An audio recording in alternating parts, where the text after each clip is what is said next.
Mes chers frères et sœurs, avant même que vous ne pensiez à quitter cette vidéo, avant que votre esprit ne vous dise que ce message n'est pas pour vous, je vous demande une chose. Restez encore quelques instants. Pas parce que je parle, mais parce que quelque chose de plus grand est en train de vous attirer ici. Vous n'êtes pas arrivé par curiosité, ni par simple distraction. Vous êtes ici parce que votre âme a soif, parce que Dieu lui-même vous a conduit jusqu'à cet instant précis.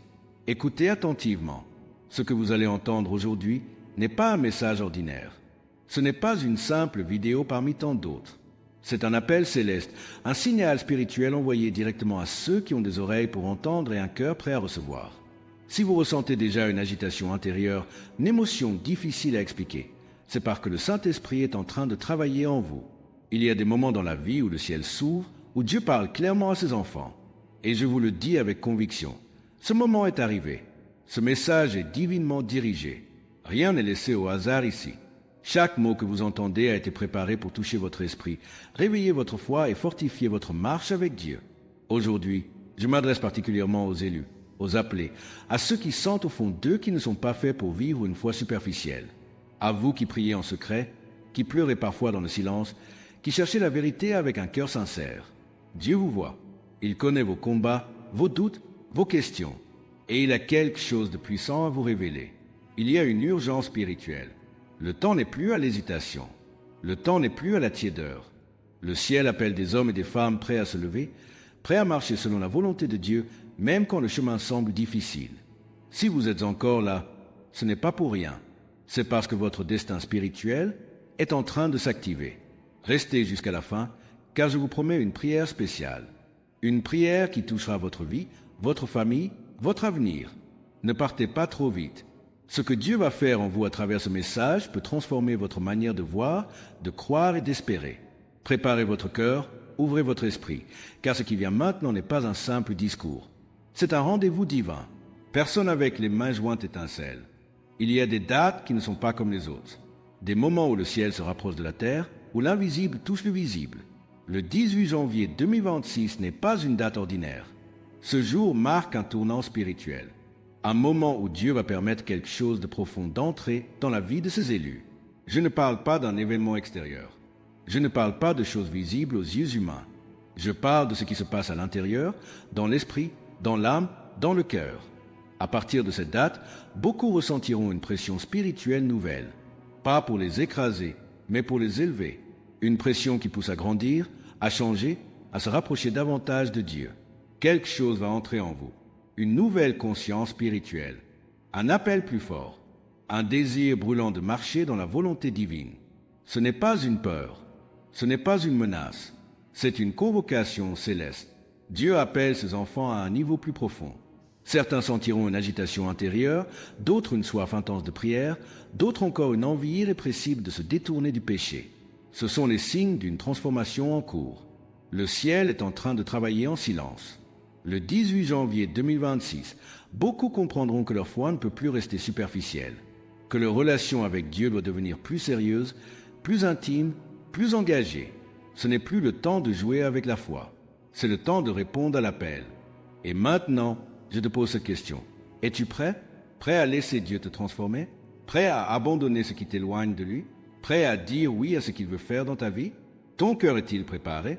Ou est-il encore rempli de distractions, de blessures, de doutes? Dieu ne force personne, mais il appelle, et seuls ceux qui ont un cœur ouvert répondront. Ce qui vient n'est pas confortable, mais c'est nécessaire. Ce qui vient n'est pas facile, mais c'est puissant.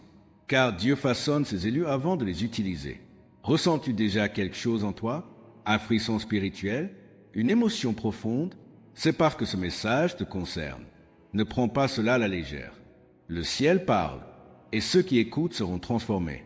Beaucoup pensent que la vie chrétienne est un chemin tranquille, sans opposition. Mais la vérité est différente. Derrière ce que nos yeux voient, il existe des batailles invisibles. Des combats qui ne se livrent pas avec des armes physiques, mais dans l'esprit, dans la pensée, dans le cœur. La Bible nous rappelle que notre lutte n'est pas contre la chair et le sang, mais contre les forces spirituelles qui cherchent à affaiblir notre foi. Peut-être que toi aussi, tu as déjà ressenti ces attaques. Des pensées négatives qui surgissent sans prévenir. Des doutes qui murmurent. Est-ce que Dieu m'écoute vraiment? Est-ce que ma prière a un sens? Ce sont des stratégies pour te décourager, pour t'éloigner de ta relation avec Dieu. Pourtant, la parole nous enseigne que celui qui est en nous est plus grand que celui qui est dans le monde. Il y a aussi la fatigue spirituelle. Tu pries, tu lis la Bible, mais parfois tu te sens vide, épuisé, comme si ton feu intérieur diminuait. C'est humain. Même les grands serviteurs de Dieu ont connu ces moments. Le prophète Élie lui-même a voulu abandonner. Mais Dieu ne l'a pas laissé tomber. Il l'a fortifié, restauré, rappelé à sa mission. Cela nous montre que Dieu ne rejette jamais ceux qui se sentent faibles. Au contraire, il renouvelle leurs forces, comme l'aigle qui reprend son envol. Le doute est une autre arme. Il te fait remettre en question ton appel, ta valeur, ton avenir. Mais rappelle-toi ce que Jésus a dit. Ne crains pas, crois seulement. La foi ne signifie pas l'absence de questions, mais le choix de faire confiance malgré tout. Quand le doute frappe à ta porte, ouvre la Bible. Car la foi vient de ce qu'on entend, et ce qu'on entend vient de la parole de Dieu. Et puis il y a les distractions du monde. Les réseaux sociaux, les soucis, l'argent, les relations toxiques, le bruit constant. Tout cela cherche à voler ton temps avec Dieu. Jésus nous a avertis que les soucis de la vie peuvent étouffer la parole. C'est pour cela que tu dois protéger ton intimité avec Dieu comme un trésor précieux. Ce qui va entrer dans ta vie n'est pas un simple changement extérieur. Ce n'est pas une émotion passagère. C'est une transformation intérieure. Dieu est sur le point de déposer en toi une nouvelle onction. Une onction qui te donnera la force d'avancer quand tu te sentiras faible. Une onction qui réveillera des dons endormis. Une onction qui te rendra plus sensible à sa voix. Avec cette onction vient aussi une mission. Tu ne peux plus vivre comme avant.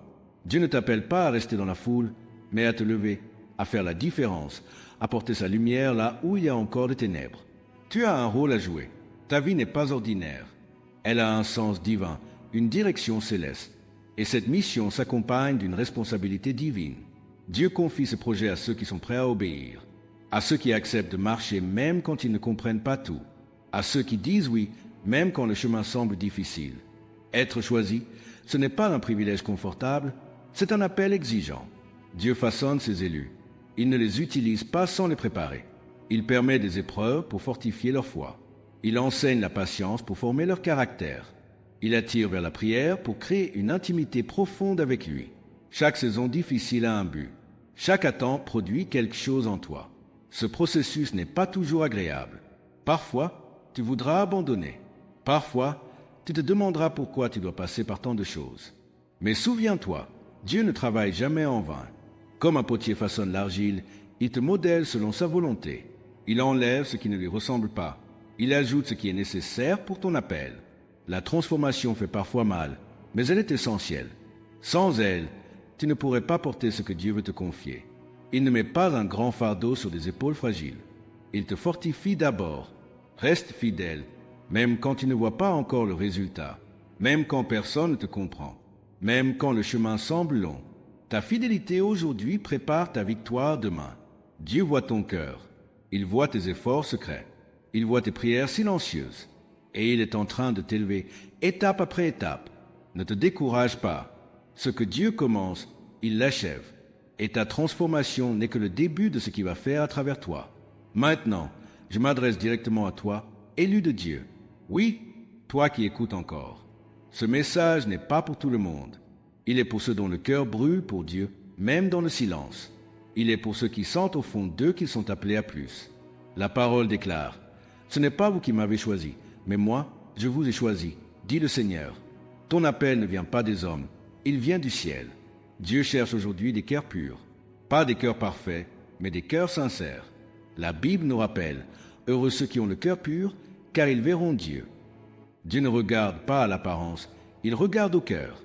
Il voit tes luttes secrètes, tes combats invisibles, mais aussi ton désir profond de lui plaire. Si ton cœur crie vers lui, sache qu'il t'entend. Dieu cherche aussi des serviteurs obéissants, pas des auditeurs seulement, mais des pratiquants de la parole, comme Samuel qui a dit, « Par Seigneur, ton serviteur écoute. » L'obéissance ouvre les portes de la bénédiction. Même quand tu ne comprends pas tout, fais confiance. La Bible dit que l'obéissance vaut mieux que les sacrifices. Aujourd'hui, Dieu t'appelle à la repentance, pas pour te condamner, mais pour te libérer. La parole déclare, si nous confessons nos péchés, il est fidèle et juste pour nous les pardonner. Peu importe ce que tu as fait, la grâce de Dieu est plus grande. Reviens à lui. Laisse tomber ce qui t'éloigne de sa présence. Il t'attend les bras ouverts.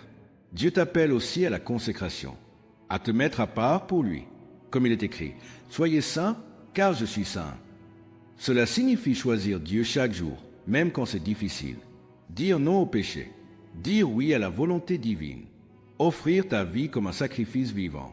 Et enfin, il t'appelle à la discipline spirituelle. La prière régulière. La lecture de la parole. Le jeûne. Jésus lui-même se retirait pour prier. Si le Fils de Dieu avait besoin de temps seul avec le Père, combien plus nous en avons besoin.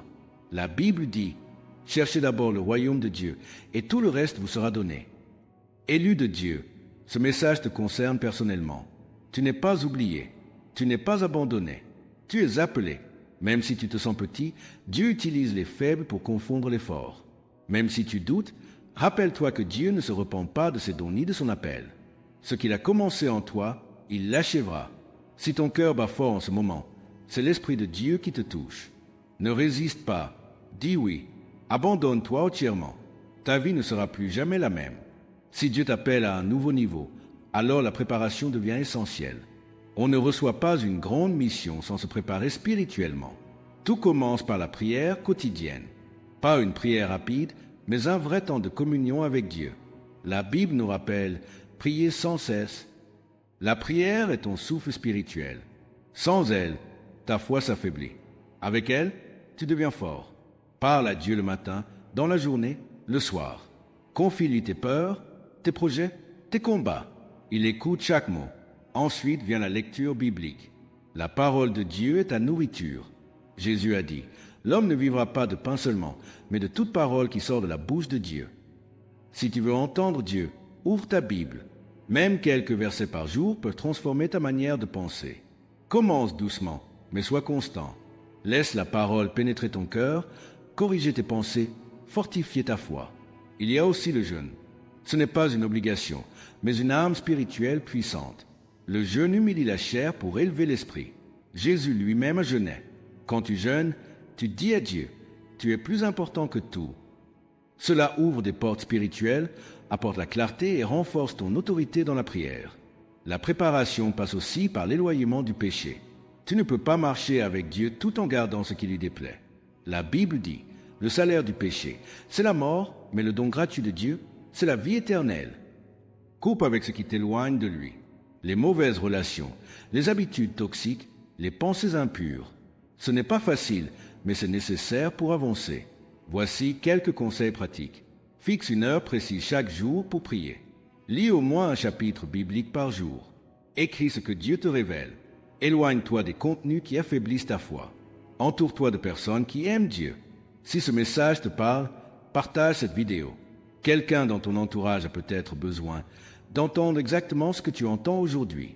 Tu peux être un instrument entre les mains de Dieu. Et surtout, n'oublie pas, reste jusqu'à la fin. Je t'ai promis une prière spéciale. Une prière qui va toucher ta vie, ta famille, ton avenir. Ne pars pas maintenant. Ce moment est précieux. Ta préparation aujourd'hui déterminera ton impact demain. Dieu se prépare à t'utiliser, mais ton cœur doit être prêt. Marche avec lui, jour après jour, et tu verras sa gloire se manifester dans ta vie. Nous arrivons à la fin de ce message, mais ce que Dieu a commencé en toi ne fait que commencer. Aujourd'hui, tu as entendu un appel. Tu as compris que le 18 janvier 2026 marque un tournant spirituel. Tu as appris que Dieu prépare ses élus, qu'il façonne leur cœur, qu'il les équipe pour une mission plus grande. Tu as découvert que les combats ne sont pas là pour te détruire, mais pour te fortifier. Tu as compris que la transformation intérieure est nécessaire, même quand elle est inconfortable. Si tu es resté jusqu'ici, ce n'est pas pour rien. C'est parce que ton cœur est ouvert. C'est parce que Dieu te parle personnellement. Ne laisse pas ce feu s'éteindre. Garde ce message dans ton esprit. Médite-le. Applique-le dans ta vie quotidienne. Et maintenant, comme promis, nous allons prier ensemble. Père céleste, nous te remercions pour ta présence. Merci pour ta parole qui éclaire nos pas. Merci pour ton amour qui ne nous abandonne jamais, même dans nos faiblesses. Seigneur, je te demande aujourd'hui de protéger chaque personne qui écoute cette prière. Mets ta main sur leur vie, sur leur famille, sur leurs projets. Éloigne-les du mal, garde-les sous ton ombre, couvre-les de ta paix. Donne-leur le discernement. Seigneur, aide-les à reconnaître ta voix au milieu du bruit de ce monde. Apprends-leur à distinguer ce qui vient de toi et ce qui ne vient pas de toi. Accorde-leur la force de résister aux tentations, la force de rester fidèle quand c'est difficile, la force de continuer à croire même quand ils ne voient pas encore les résultats. Je te demande de bénir chaque spectateur.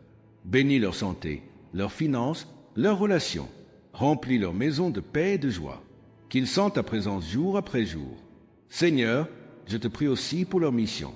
Révèle-leur leur appel. Ouvre des portes. Utilise-les pour ta gloire. Fais d'eux des instruments de lumière dans ce monde. Merci Père, parce que tu écoutes nos prières. Merci parce que tu es fidèle. Nous te rendons toute la gloire.